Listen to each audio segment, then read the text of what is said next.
दोस्तों सवाल है आपसे, क्या आप अपने स्मार्टफोन पे व्हाट्सएप इस्तेमाल करते हैं?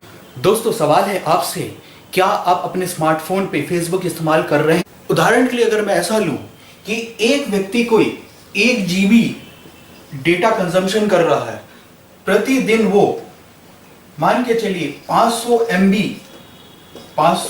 MB डेटा जनरेट कर रहा है अपने मोबाइल से, अपने स्मार्टफोन से।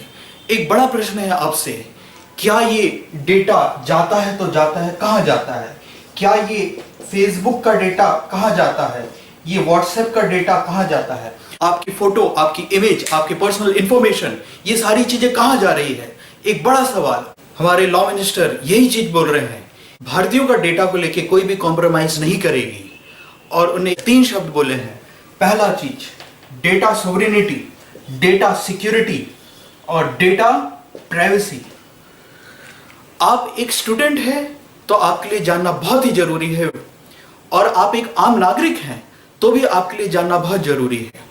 और आप यूपीएससी की तैयारी कर रहे हैं तो पिछले साल एक क्वेश्चन भी आया था डेटा प्रोटेक्शन के ऊपर, डेटा सिक्योरिटी के ऊपर।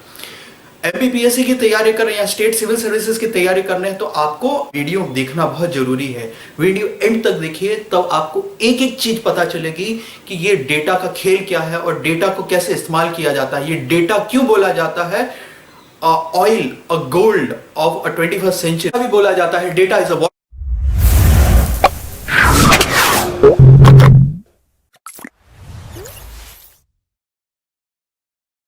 Data sovereignty. ये पूरा मुद्दा तब डिबेट में आ गया जब हमारे मिनिस्टर रविशंकर प्रसाद, जो कि मिनिस्टर है ministry of electronics, information and communication technology के, उनने एक शब्द बोला, एक स्टेटमेंट बोला कि भारत सरकार हम भारतीयों का डेटा के साथ में किसी भी प्रकार का टॉलरेट नहीं करेगी, कॉम्प्रोमाइज नहीं करेगी। और ये तब से ये पूरा मुद्दा, ये पूरा डेटा का इशू डिबेट में आ गया। अब इसमें एक चीज बात आती है कि पहला चीज ये क्या बोल रहा है, इंडियाज डेटा।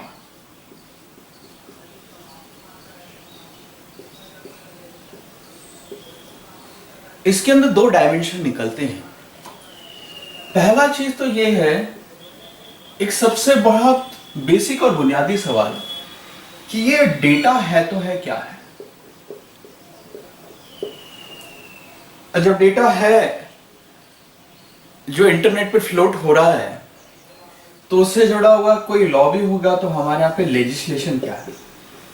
तो हमें 2 बातें जाननी है आज कि पहला चीज तो ये डेटा है तो है क्या है, और दूसरा इससे जुड़ा हुआ बायलॉ या लेजिस्लेशन क्या है। अब हम थोड़ा इंटरलिंक कनेक्ट करने की कोशिश करते हैं, जैसे हमारे लॉ मिनिस्टर ने बोला, जो हमारे बोला जो बात, वो स्टेटमेंट को हम थोड़ा इंटरलिंक करने की कोशिश करेंगे। डेटा को लेके पहला शब्द उन्होंने ये बोला, डेटा सोवरेनिटी।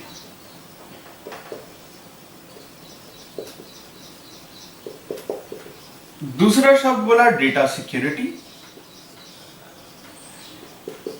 या फिर आप ऐसे भी बोल सकते हैं डेटा प्रोटेक्शन। कई जगह पे डेटा प्रोटेक्शन भी चलता है शब्द। और तीसरा शब्द है जिसे बोलते हैं डेटा प्राइवेसी।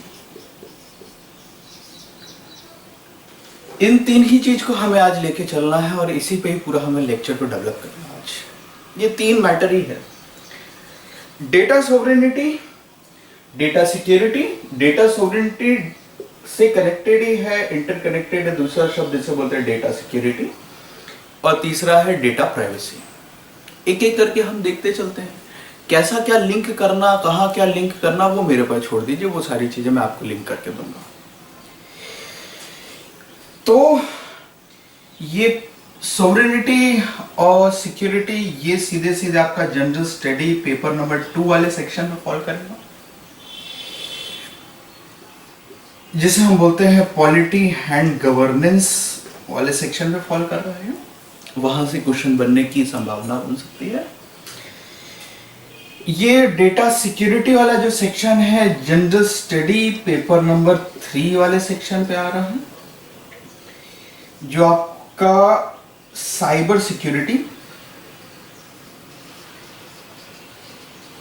वाला टॉपिक है उसके अंदर फॉल करेगा ये। और डेटा प्राइवेसी तो एक अपने आप में ही बहुत बड़ा इंपॉर्टेंट टॉपिक है, जो कि सीधे सीधे राइट टू प्राइवेसी से जुड़ा हुआ है। याद होगा आपको 2017 का एक case justice Puttaswamy versus union, 9 जजेस की कॉन्स्टिट्यूशनल बेंच ने बोला है कि right to privacy is a fundamental rights. तो आप कि जो ये जितने भी टॉपिक है और जो इंटरलिंक हो रहे हैं डेटा से, उसकी इंपॉर्टेंस जानते हैं कि क्या इसका इंपॉर्टेंस है। तो चलिए हम चालू करते हैं आज का लेक्चर एक एक करके। अच्छा, एक और एक तीसरा शब्द बोला है, डेटा इंपीरियलिज्म। तो ये सारी चीज के बीच में कैसा क्या लिंक बनाना वो मेरे ऊपर छोड़ दीजिए, लेक्चर को आप एंजॉय कीजिए। चलिए तो हम जल्दी से चालू करते हैं, एक एक करके रख के देखते हैं। दोस्तों, एक बहुत ही बेसिक क्वेश्चन है आपके सामने कि ये डेटा है तो है क्या है। तो हमें 3 बातें जानना है। पहली चीज तो ये जानना है कि ये डेटा है क्या, तो हम ये जानने की कोशिश करेंगे इसका मीनिंग क्या है। दूसरी चीज हमें ये जानना है कि हम ये क्लासिफाइड कैसे करें। एक कोई क्लासिफिकेशन होना चाहिए ना, कि ये जनरल डेटा है, ये पर्सनल डेटा है, ये प्राइवेट डेटा है और ये राइट टू प्राइवेसी के अंदर में आ रहा है। तो एक क्लासिफिकेशन भी जानने की कोशिश करेंगे। और फिर फाइनली हम ये जानने की कोशिश करेंगे डेटा का एप्लीकेशन क्या है। एप्लीकेशन मीन्स यूज, इस डेटा का यूज कहाँ किया जा रहा है। तो हम जल्दी से जानने की कोशिश करते हैं मीनिंग, कि ये डेटा है तो है क्या है। तो आप एक बुक ले लीजिए, एक नोटबुक ले लीजिए और लिख लीजिए,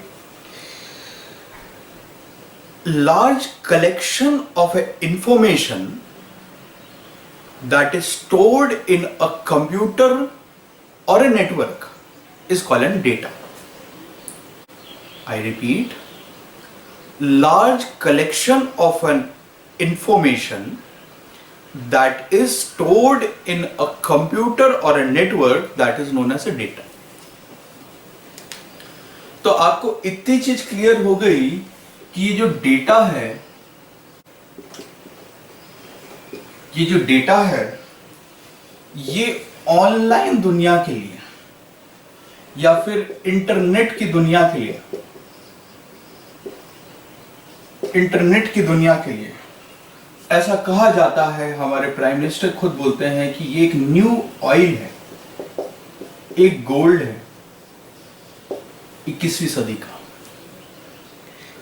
और पूरा यहां पे बात क्या आ रहा है, और एक दूसरा शब्द बोलता है कि ये पानी है। और पानी किस प्रकार से हर सब जगह फ्लोट हो जाता है।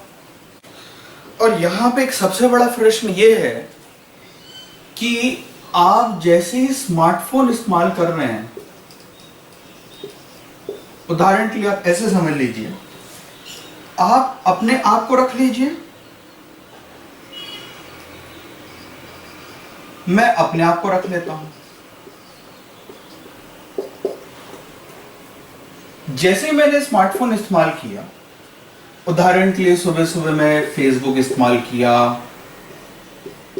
आपने व्हाट्सएप इस्तेमाल किया, आपने इंस्टाग्राम इस्तेमाल किया, टेलीग्राम इस्तेमाल किया, यूट्यूब इस्तेमाल किया, यूट्यूब पे वीडियो लेक्चर अपलोड किया। इसका मतलब ये होता है कि आप अपनी फोटो को शेयर कर रहे हैं, कुछ भी चीजें शेयर कर रहे हैं, तो आप पर डे डेटा को क्या कर रहे हैं, जनरेट कर रहे हैं। पर डे डेटा को क्या कर रहे हैं, जनरेट कर रहे हैं। आप ऐसे समझ लीजिए, आपने एक ईमेल टाइप किया, तो आपने जो ईमेल टाइप किया ये आपका कंटेंट हो गया, और ये ए एंड से बी एंड तक जा रहा है। ये आपका डेटा हो गया जो फ्लोट हो रहा है किसके ऊपर, कंप्यूटर के नेटवर्क के ऊपर, और ये एक इंफॉर्मेशन है, लार्ज इंफॉर्मेशन है। अब इस सबके बीच में एक सबसे बड़ा खेल ये है कि देखिए, फर्ज कीजिए आपने एक ईमेल टाइप किया, ईमेल जैसे आपने टाइप किया और आप जब दूसरे व्यक्ति को यानी कि कोर एंड पे दूसरे व्यक्ति को, बी नाम के व्यक्ति को भेज रहे हैं, तो इसके बीच में जो एक नेटवर्क काम कर रहा है वो पूरा पूरा क्या कर रहा है, वो है आपका डेटा। अब सबसे बड़ा प्रश्न ये आता है कि क्या ये डेटा सिक्योर है कि नहीं है, क्या ये डेटा सेफ सर्वर पे रखा है कि नहीं है। और जैसे कि मैंने आपको बताया, large collection of a information stored in a computer और a network, that is known as what, data. और ये बहुत बड़ा कलेक्शन है। आप इमेजिन कीजिए, सुबह सुबह हमने व्हाट्सएप इस्तेमाल किया, good morning, good afternoon, good noon, सुबह से लेके हम व्हाट्सएप इस्तेमाल कर रहे हैं, फेसबुक इस्तेमाल कर रहे हैं, अपने व्यूज दे रहे हैं, चीजों को टाइप कर रहे हैं। क्या ये एकदम से दूसरे व्यक्ति तक पहुंच जा रहा है? कहीं ना कहीं एक सर्वर के माध्यम से दूसरे व्यक्ति तक पहुंच जा रहा है और आपका पूरा डेटा जो है क्लाउड पे सेव होता है। इसी डेटा की मैं बात कर रहा हूं, इसी को बोलते हैं 21वीं सदी में नया ऑयल, नया गोल्ड। और पर डे आप क्या कर रहे हैं, डेटा को जनरेट कर रहे हैं। आप ऐसे समझ लीजिए, एग्जाम्पल की आपका कंजम्पशन 1 GB है पर डे का, और इस 1 GB पे आप 500 MB का डेटा को आप क्या करते हैं, जनरेट करते हैं अपने मोबाइल से।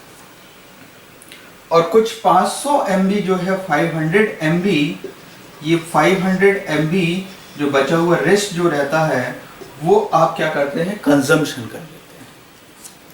जैसे एग्जांपल के लिए आपने फोटो खींचा, उस पर कुछ एडिटिंग की और सेंड कर दिया, तो ये आपका डेटा हो गया। जैसे एग्जांपल के लिए आपने कोई टेक्स्ट लिखा, एक कविता लिखी, इंटेलेक्चुअली आप अगर देखने की कोशिश कीजिए, एक पोयम ही लिख दिया आपने एक प्रोवर्ब ही लिख दिया, तो ये आपका क्या हो गया, डेटा हो गया। और ये आप प्रतिदिन क्या करते हैं, अपने डेटा को जनरेट करते हैं आपके स्मार्टफोन से, आपके लैपटॉप से। जैसे एग्जांपल के लिए अभी मैं वीडियो बना रहा हूं, तो मैं अपने डेटा को जनरेट कर रहा हूं पर डे। एग्जांपल के लिए जैसे मैं पर डे 20 GB का डेटा को जनरेट करता हूं। जितने भी अगर वीडियो ऑनलाइन क्लासेस होती है उसमें 20 से 30 GB के डेटा को मैं जनरेट करता हूं पर डे। अब आप इमेजिन कीजिए, आप पर डे कितना डेटा को जनरेट करते हैं। और मैंने आपको बताया, भारत में ही नहीं पूरी दुनिया में ये एक नया तेल है, गोल्ड है, जिसे ऑयल कितना प्रीशियस होता है, और ये पानी की तरह है, वाटर की तरह तरल भी था। अब आप इमेजिन कीजिए, और जैसे वाटर कैसे फ्लोट हो जाता है वैसे ये डेटा है। और इसी बीच में हमारे लॉ मिनिस्टर ये बोलते हैं कि ये नेशन का एसिड है, ये जो भारतीयों का डेटा है उससे हम कॉम्प्रोमाइज नहीं करेंगे, टॉलरेट भी नहीं करेंगे। ये डेटा सोवरेनिटी की बात कहते हैं, और वो बोलते हैं कि ये क्या है, नेशनल एसिड। तो ये टर्म को याद रखें, हम रेफरेंस के लिए ये टर्म ही यूज करेंगे, नेशनल एसिड।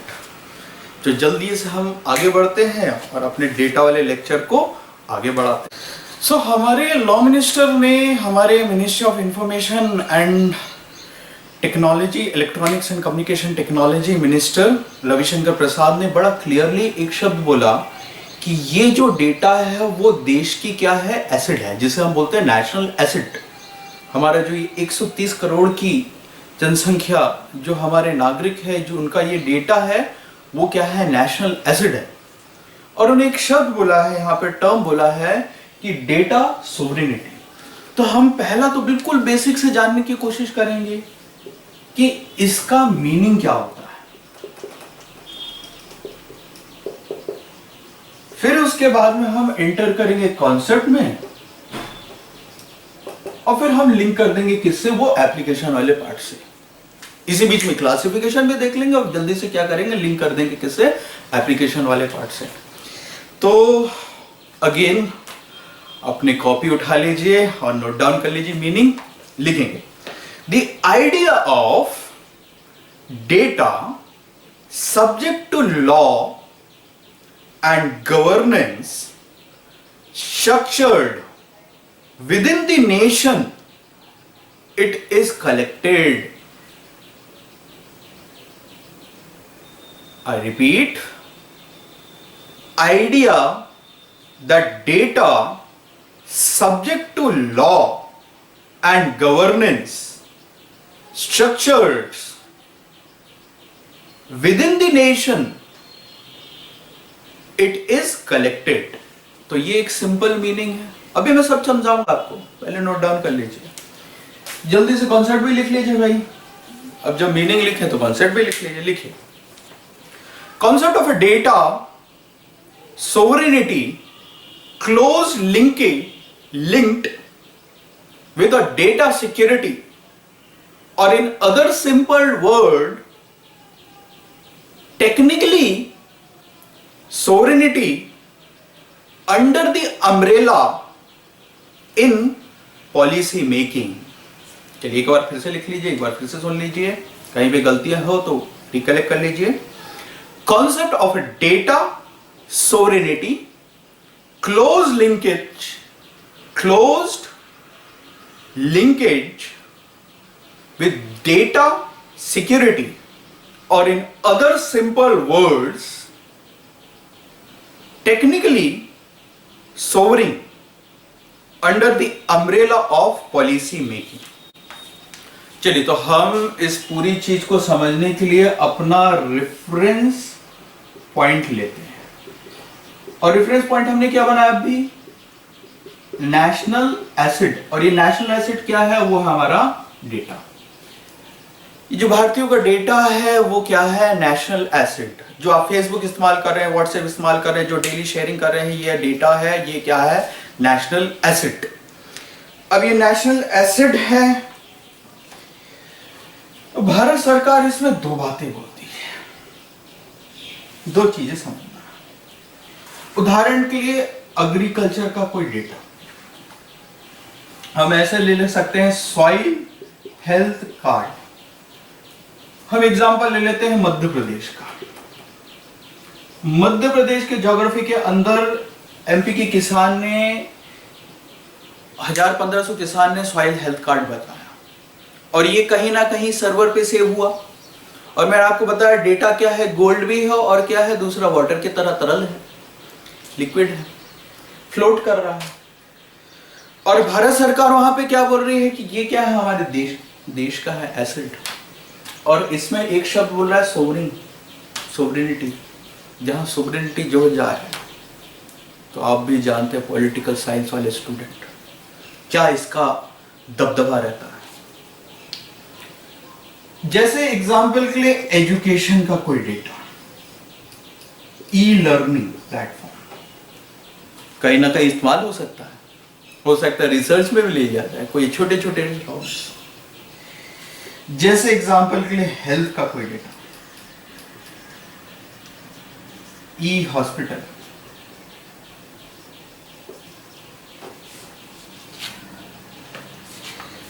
आप ऐसे सोचिए, ये पूरा जो डेटा है, ये डेटा फ्लोट हो रहा है कहां पे? इंटरनेट के सर्वर पे, क्लाउड के माध्यम से आपका डेटा जो है पूरा क्या हो रहा है? सेव हो रहा है इंटरनेट पे। ऑलमोस्ट ऐसा बोला जाता है 80 to 90% ये जो डेटा है हमारा और आपका, ये पूरा जितने भी सेव हो रहे हैं सर्वर जो है वो है कहीं ना कहीं अब्रॉड में। जैसे एग्जांपल के लिए गूगल, जैसे एग्जांपल के लिए फेसबुक, जैसे एग्जांपल के लिए व्हाट्सएप। ये पूरा जो डेटा है वो कहीं ना कहीं कहां पे है? ये पूरा डेटा बाहर से है। और भारत सरकार यहां पे शब्द क्या बोल रही है? टर्म बोल रही है सोवरेन। लॉ तो बनाएगी, मगर यहां पे एक शब्द बोल रही है कि ये पूरा डेटा कैसा है? नेशनल एसिड, और ये सोवरेन है। और ये पूरा डेटा जो है with in the geography of India क्या होना चाहिए? सेव होना चाहिए। इसी को बोलते हैं आपका सोवरेनिटी। इसको सरल तरीके से ऐसा समझ लीजिए कि पूरा अधिकार रहेगा भारत सरकार का उस डेटा के ऊपर, और वो सेव होगा कहां पे? इंडिया की ज्योग्राफी के अंदर, यानी कि इंडिया के सर्वर के अंदर ही। इसको बोलते हैं डेटा सोवरेनिटी। और भारत सरकार इसके ऊपर क्या बना सकती है? भारत सरकार इसके ऊपर लॉ बना सकती है, बाय लॉ बना सकती है, और इस डेटा को गवर्न कर सकती है। इसी को बोलते हैं डेटा सोवरेनिटी। तो उम्मीद करता हूं आपको डेटा सोवरेनिटी समझ आ गया है। अब हम जल्दी से सेक्शन खोलते हैं। डेटा का कोई ना कोई क्या होगा? क्लासिफिकेशन होगा कि ये डेटा प्राइवेट है, ये जनरल है, और जिसको हम राइट टू प्राइवेसी में लेके आएंगे। तो हम जल्दी से देख लेते हैं कैसे ये डेटा को क्लासिफाइड करेंगे कि ये जनरल डेटा है कि प्राइवेट डेटा है। ठीक है, चलिए। सो स्टूडेंट, हमें इन पूरी चीज के बीच में हमें सबसे पहले ये क्लासिफिकेशन करना है कि डेटा क्या कैसे क्लासिफाइड होगा। तो हमें सबसे पहला ये क्लासिफाइड करना है कि डेटा कैसे क्लासिफिकेशन हो रहा है, कि ये जनरल डेटा है कि ये प्राइवेट डेटा है। देखिए, डेटा को क्लासिफिकेशन के लिए 3 तरीके से किया जाता है क्लासिफाइड। पहला जिसे बोलते हैं एनोनिमिटी डेटा, एनोनिमाइज डेटा। ये एनोनिमाइज्ड डेटा बेसिकली होता क्या है कि इंटरनेट पे अवेलेबल होता है, जनरल डेटा जैसे बोलते हैं। जैसे एग्जांपल के लिए आप अपने आप को रख लीजिए। एग्जांपल के लिए आप ब्लॉगिंग कर रहे हैं, जैसे एग्जांपल के लिए आप ब्लॉगिंग, वीडियो ब्लॉगिंग कर रहे हैं,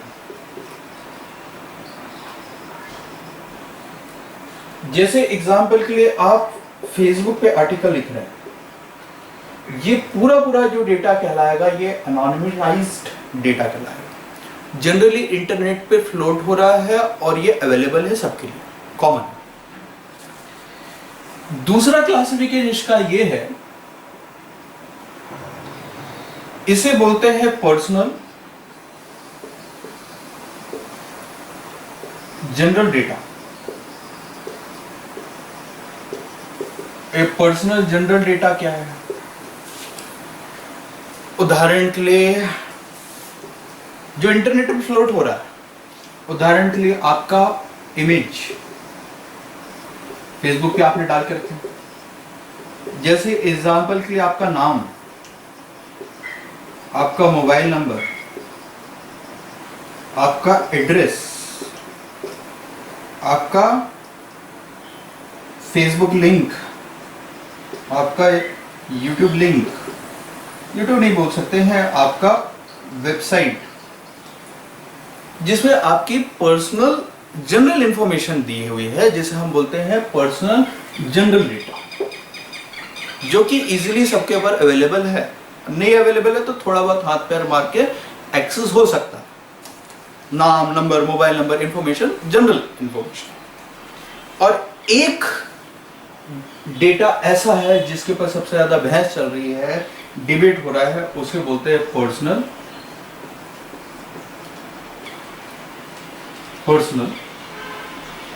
sensitive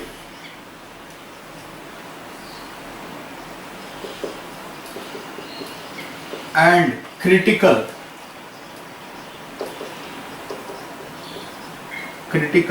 data. Personal, sensitive and critical data.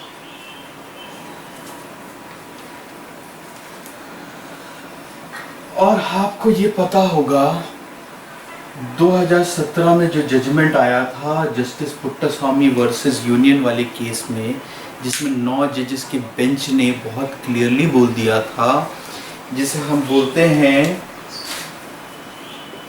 Right to privacy is a fundamental rights under article 21। Protection of a personal life and a liberty has been articulated with right to privacy, that is a fundamental right at present. और यही data को ही हम बोलते हैं, इसी data को ही हम बोलते हैं क्या? राइट टू प्राइवेसी के अंदर में आता है, और इसी को बोलते हैं आपका डेटा प्राइवेसी। भारत सरकार जो है इसी डेटा को बोल रहा है नेशनल एसेट, और इसी डेटा को ही बोल रहा है कि ये हमारे देश की सोवरेन डेटा है, इसके ऊपर ना हम कोई कॉम्प्रोमाइज करेंगे ना इसको टॉलरेट करेंगे। अब प्रश्न ये आता है कि ये सेंसिटिव और क्रिटिकल डेटा है तो है क्या है। सेंसिटिव डेटा का एक लिस्ट बना लेते हैं, जैसे कि नस्ल, आप किस नस्ल के हैं, थोड़ा सा साउंड खराब होगा बट है ये टर्म। एथनिक, दूसरा है धर्म, रिलीजन, तीसरा है हेल्थ रिकॉर्ड, चौथा है आपका एजुकेशन रिकॉर्ड, एग्रीकल्चर रिकॉर्ड। ये पूरा लिस्ट में किसके आता है? Sensitive data. अब प्रश्न आता है क्रिटिकल डेटा क्या है? जैसे एग्जांपल के लिए बायोमेट्रिक्स डिटेल, जैसे एग्जांपल के लिए आपका फाइनेंशियल ट्रांजैक्शन डिटेल, जैसे एग्जांपल के लिए प्रॉपर्टी की डिटेल। ये पूरी डिटेल को क्लासिफाइड किया गया है क्रिटिकल डेटा, और यही वाला जो सेक्शन है personal sensitive and critical data, वो आता है राइट टू प्राइवेसी के अंदर, और यही भारत सरकार इसको क्या कर रहा है? सिक्योर करने की कोशिश कर रहा है। अब हम जल्दी से एंटर करते हैं कौन से वाले सेक्शन में? जो आपका एप्लीकेशन वाला सेक्शन। देख लेते हैं, एंटर करते हैं कौन सा वाला सेक्शन, जिसे बोलते हैं एप्लीकेशन वाला। अभी तक का आपको इतनी पिक्चर क्लियर हो गई होगी कि डेटा का क्या इंपॉर्टेंस है, और आप और हम दोनों ही डेटा को क्या कर रहे हैं? जनरेट कर रहे हैं। अब प्रश्न ये आता है कि ये पूरे डेटा का यूज कहां है, एप्लीकेशन क्या है। तो इसके लिए हमें दो टर्म समझना है। पहला चीज समझना है हमें डेटा प्रोसेसिंग, और दूसरी तरफ समझना है हमें डेटा माइनिंग।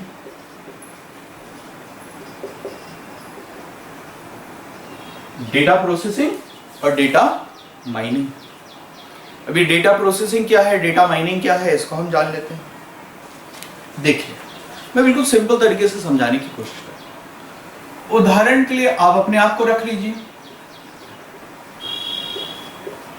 आप सिविल सर्विसेज एग्जामिनेशन दे रहे हैं या फिर MPPSC एग्जामिनेशन दे रहे हैं, ठीक है।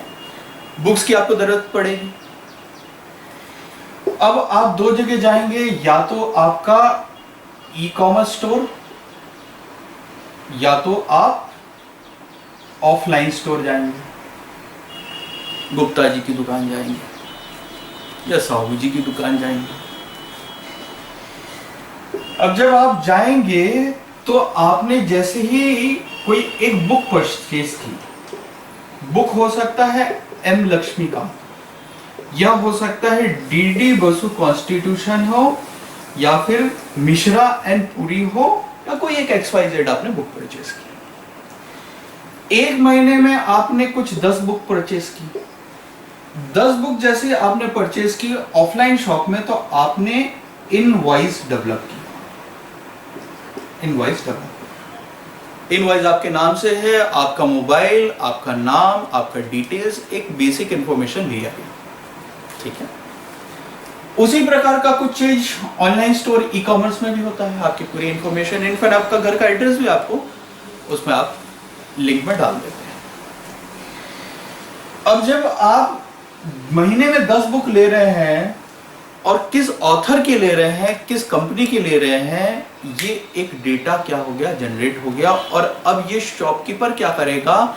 इस डेटा को प्रोसेस करके अपने जो मंथली शेल्फ है उसको क्या करेगा? मेंटेन करना चालू करेगा। आप ऐसे समझ लीजिए कि ये ऑथर की बुक सबसे अधिक बिक रही है और ये स्टूडेंट अधिक ले रहे हैं, तो उसको क्या करना चालू करेगा? और अधिक बुलवाना चालू करेगा। अब इसी प्रकार का कुछ चीज, यही इंफॉर्मेशन, यही डेटा जो है जिसे हम बोलते हैं, कई हजारों लोगों का इंटरनेट के सर्वर पे पड़ा हुआ, जिसमें कोड और एल्गोरिदम की दुनिया में आर्टिफिशियल इंटेलिजेंस के माध्यम से कोई ना कोई इंटरनेट पे आपको देख रहा है, समझ रहा है, सुन रहा है। इस डेटा को क्या किया जाता है? प्रोसेस किया जाता है। जब बहुत बड़ा डेटा प्रोसेस किया जाता है तो उस डेटा को हम बोल सकते हैं डेटा माइनिंग। मगर डेटा माइनिंग समझने के पहले हमें ये और एक चीज समझना होगा कि what is big data. In fact UPSC में 2016-17 में एक प्रश्न भी आया था, what is big data. Data security के ऊपर 2018 में प्रश्न भी आ चुका है। तो हम पहले जान लेते हैं व्हाट इज बिग डेटा। तो नोट डाउन कर लीजिए। Huge volume of A data which is stored neither in a PC nor in a network, it shall be on a gigabyte, petabyte or hexabyte. That is known as a big data. For example, if I take 10 GB or a 10 petabyte data every day Facebook is processing, or 100 petabyte of a data YouTube is processing per day. I am taking a hypothetical example. अब जब ये data जो है process होता है,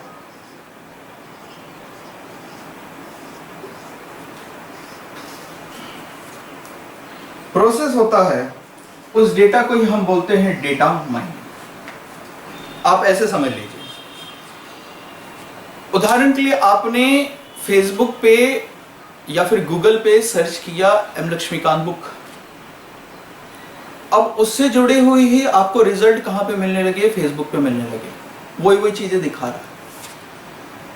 अब ऐसे कोई हजारों लोगों को अगर हम कोई पॉलिटिकल कैंपेनिंग चला रहे हैं, एक नाम बहुत ट्रेंड पे चला था जिसे बोलते कैम्ब्रिज एनालिटिका। पूरा जो कैंपेनिंग चला गया था फेसबुक पे, सोशल मीडिया पे, वो पूरा कैसा था? बिग डेटा पे था। जैसे उदाहरण के लिए अगर मैं बीजेपी को बहुत अधिक पसंद कर रहा हूँ तो उससे वो जुड़ी हुई सारी बातें लगातार हिटिंग कर रहे हैं, उससे जुड़ा हुआ मैसेजिंग मेरे पास बम्बार्डिंग हो रहा है। कहाँ पे? मेरे फेसबुक पे, व्हाट्सएप पे, मेरे जितने भी सोशल मीडिया अकाउंट पे। इसको बोलते हैं साइकोलॉजिकल गेम। खैर हम इस कॉम्प्लेक्सिटी में नहीं जाएंगे, इसको हम सरल तरीके से ऐसा बोले। आप जैसे एग्जाम्पल के लिए मैं सिविल सर्विसेज के लिए पढ़ा रहा हूं डेडिकेटेडली। सिविल सर्विसेज के कुछ 1 लाख स्टूडेंट है जबलपुर के अंदर। अब ये 1 लाख स्टूडेंट मेरे तक एक्सेस नहीं है, और 1 लाख स्टूडेंट के लिए मुझे क्या चाहिए? मुझे चाहिए डेटा। और ये डेटा कहाँ पे है? आप भी जानते हैं, सुबह से लेकर शाम तक का इस्तेमाल करते हैं, जिसे बोलते हैं। और कहाँ पे है? व्हाट्सएप। और 1 लाख टोटल स्टूडेंट है, और हमारी रीच जो है कुछ 100-200 तक का है, 100-200 स्टूडेंट। उनकी रीच हम तक नहीं है। ये खेल क्या है? डेटा का। और ये डेटा अगर मेरे पास एक्सेस हो जाए तो हम उनको टारगेटेड इंक्रीजमेंट के थ्रू उन तक का पहुंच जाए, हमारे वीडियोस पहुंचा दे। ये पूरा खेल है क्या? डेटा। और इस डेटा को यूज किया जाता है एग्रेसिव मार्केटिंग के लिए, एडवर्टाइजमेंट एजेंसी के द्वारा, अलग अलग प्लेटफॉर्म पे ट्रांजैक्शन हो सकता है। इसीलिए ये कहला रहा है फ्यूचर का गोल्ड, फ्यूचर का ऑयल। अगर किसी कंपनी में बिग सेल करना है, अगर कोई कंपनी में मुझे एक बड़ा सेल करना है और 70% ऑफ करना है, तो हम घर की हाउसवाइफ तक कैसे पहुंचेंगे? हाउसवाइफ का सेल्स यानी कि मैं नहीं पहुंच रहा हूं, सुपरमार्केट कैसे पहुंचेगी? सुपरमार्केट इस प्रकार से पहुंचेगी, वो पूरा खेल है डेटा का। उनका मोबाइल नंबर, उनकी ईमेल आईडी उनके पास में रजिस्टर्ड है, और जैसे ही सेल हो लगेगी मैसेज का एक बम्बार्डिंग चालू कर दिया जाएगा, एक एक्सप्लोजर चालू कर दिया जाएगा कि big sale, big sale, big sale. ये पूरा खेल है डेटा का। अब इस सबके बीच में भारत सरकार क्या बोलती है, भारत सरकार क्या बोलना चाह रही है यहाँ पे, उसको हम थोड़ा इंटरलिंक करने की कोशिश करते हैं। इन सब चीज के बीच में डेटा का जो ये खेल है, इस सब के बीच में भारत सरकार, गवर्नमेंट ऑफ इंडिया डेटा को लेके क्या बोल रही है।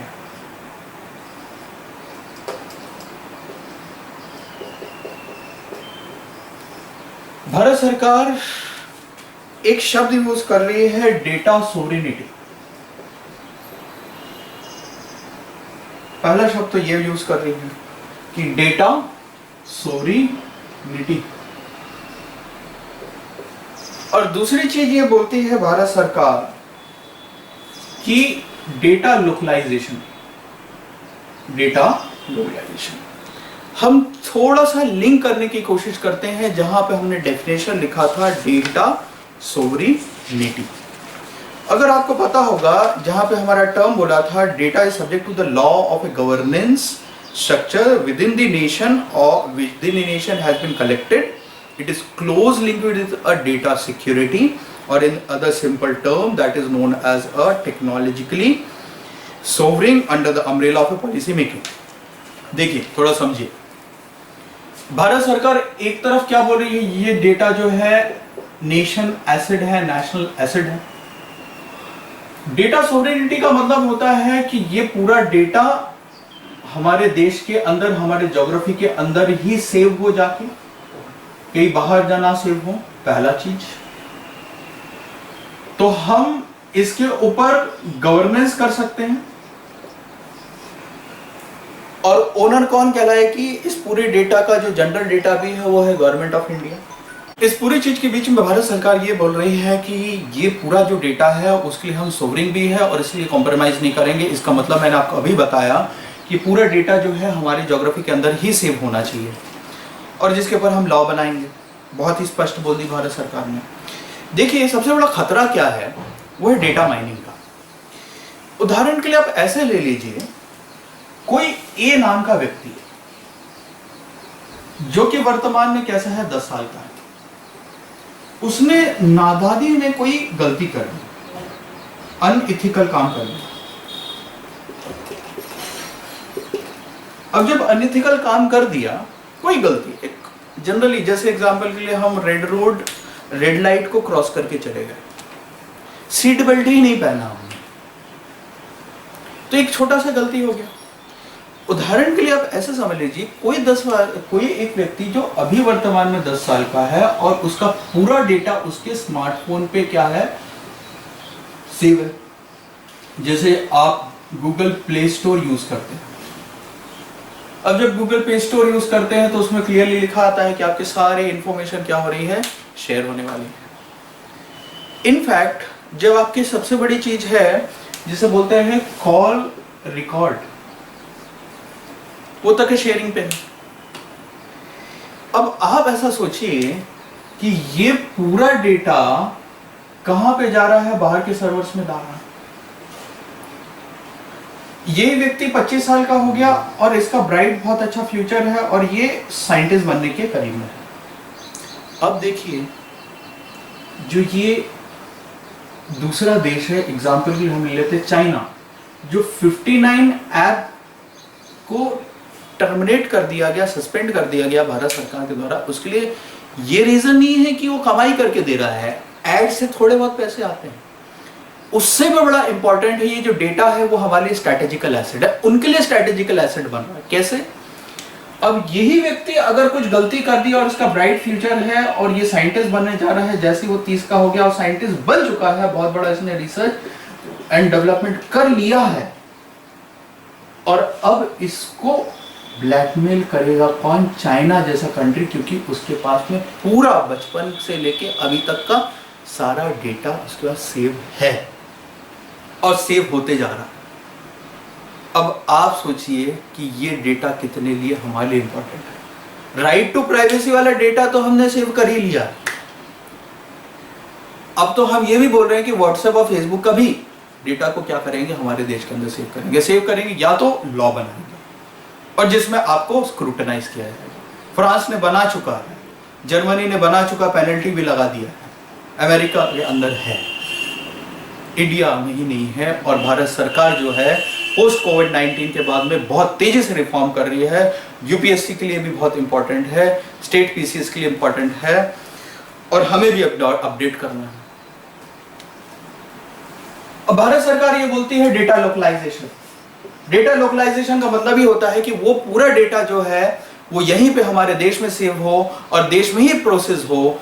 अब जब प्रोसेस हो रहा है तो वहां पे एक शब्द और एक जुड़ा के आ गया जिसे हम बोलते हैं डेटा प्राइवेसी, जो कि data privacy at present fundamental rights है, क्योंकि आपको पता होगा right to privacy. Justice Puttaswamy वाला केस, जस्टिस पुट्टास्वामी अभी वर्तमान में बेंगलुरु में है, रिटायर्ड जस्टिस है, जिसने राइट टू प्राइवेसी के ऊपर केस लगा था। एक अलग वीडियो हम बना देंगे उसके ऊपर 2-3 घंटे का। तो आपको इतनी पिक्चर क्लियर हो गई, डेटा प्राइवेसी एक फंडामेंटल राइट्स है अंडर राइट टू प्राइवेसी। अब हम बातचीत करेंगे ये 130 करोड़ की जनसंख्या का जो डेटा है क्या सिक्योर है कि नहीं है, और इसके लिए भारत सरकार क्या कर रही है। 130 करोड़ की जनसंख्या जो लगातार डेटा को जनरेट कर रही है। आप और हम भी डेटा को जनरेट कर रहे हैं। दो प्रश्न आते हैं, क्या ये डेटा सिक्योर है, और इसकी सिक्योरिटी लेगा तो लेगा कौन लेगा। और जब सुप्रीम कोर्ट ने क्लियर कर दिया है 2017 के बाद, आर्टिकुलेट कर चुका है data privacy, right to privacy is a fundamental rights under article 21 of Indian Constitution, that is the biggest article, protection of a life and a personal liberty। तो डेटा प्राइवेसी वो की क्या है, एक फंडामेंटल राइट्स है under 21, जिसे हम बोलते हैं right to privacy. Justice Puttaswamy case. अब ये सिक्योर करने के लिए एक कमेटी को हमें जानना है जो पिछले साल ही कॉन्स्टिट्यूट हुई थी 2019 में, 18-19 में। Justice BN Shri Krishnan committee. Justice BN Shri Krishnan एक रिटायर्ड सुप्रीम कोर्ट के जज हैं, जिनने डेटा प्रोटेक्शन के ऊपर एक कंप्लीट रिपोर्ट भारत सरकार को पिछले साल 2019 में सौंपी थी। पिछले साल जब मैं प्री पढ़ा रहा था तो तब मैं ये कई बार जगह टर्म यूज किया था। तो जस्टिस BN कृष्णन ने ये पूरा रिपोर्ट सबमिट की गवर्नमेंट ऑफ इंडिया को। अब प्रश्न ये है कि इसी के बेस पे डेटा के प्रोटेक्शन के लिए जब ये फंडामेंटल राइट्स है तो इस पे कोई ना कोई लेजिस्लेशन होना चाहिए, और भारत सरकार इसको सिक्योर करने के लिए, इसको प्रोटेक्ट करने के लिए जो बिल लेके आ रही है उसे बोलते हैं पर्सनल डेटा प्रोटेक्शन बिल 2019। अब सबसे बड़ा प्रश्न ये आता है कि ये जो डेटा है, जनरल डेटा, उसका ओनर कौन है? Who is a owner of data? दो प्रकार के डेटा है, एक तो है पर्सनल डेटा और एक है public data. Public data Bharat सरकार के पास में, जैसे UIDAI, आधार कार्ड। और आपको पता होगा कि न्यूज़ भी सुनी आपने, कल ही न्यूज़ पढ़ेंगे आपने कि गवर्नमेंट ऑफ इंडिया ने कुछ 3 लाख फर्जी राशन कार्ड को पकड़ा है। कैसे? UIDAI से। One nation one ration card, मैं डिस्क्रिप्शन बॉक्स में लिंक डाल दूंगा, one nation one ration card. अब ये पर्सनल डेटा का ओनर कौन है, पब्लिक डाटा का ओनर कौन है? पर्सनल डेटा को अगर प्रोसेस करना है आपका और मेरा डेटा, तो कंसल्ट लिया जाएगा, ये बिल बोलता है, जो एक्ट बनने ही वाला है जल्दी, नेक्स्ट सेशन में आएगा और पास होगा और एक्ट बन जाएगा। स्टेट क्या करेगा? स्टेट कंसल्ट लेगा किससे? उस व्यक्ति से प्रोसेस करने। और पब्लिक जो डेटा है under act section 98 government welfare काम के लिए अपने आप ही प्रोसेस कर देगा।